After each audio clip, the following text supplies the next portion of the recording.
নাগরিকের নাম কোনোভাবে বাদ দেওয়া হয় বিজেপির কথায়, কোন সম্প্রদায়কে যদি তার অধিকার হরণ করে নেওয়ার চেষ্টা করা হয়, সে রাজবংশী হোক, সে মতুয়া হোক, সে পাঞ্জাবি ভাই বোনেরা হোক, সে নেপালি ভাই বোনেরা হোক, সে গোর্খা ভাই বোনেরা হোক, সে বাংলার ভাই বোনেরা হোক, সে সংখ্যালঘু ভাই বোনেরা হোক, সে হিন্দু ভাই বোনেরা হোক। আসামেও আপনারা দেখছেন এনআরসির নাম করে কত লক্ষ হিন্দু ভোটারের নাম বাদ দেওয়া হয়েছিল, রাজবংশীর নাম বাদ দেওয়া হয়েছিল, নেপালের নাম বাদ দেওয়া হয়েছিল। তাহলে আসাম গভর্নমেন্ট এনআরসি যখন নোটিশ পাঠাচ্ছে, তার মানে এসআইআর না, এটা এনআরসি।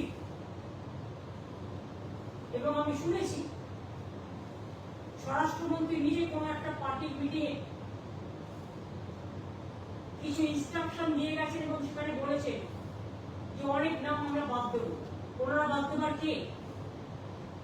আজকে ওনারা ক্ষমতায় আছেন, কালকে নাও থাকতে পারে।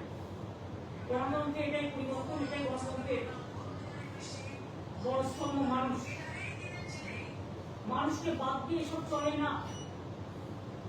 সুতরাং আমি মনে করি এটা এসআইআর নয়, এটা এনআরসি করার চক্রান্ত চলছে। আমরা ধিক্কার জানাচ্ছি বিজেপি পলিটিক্যাল পার্টিকে।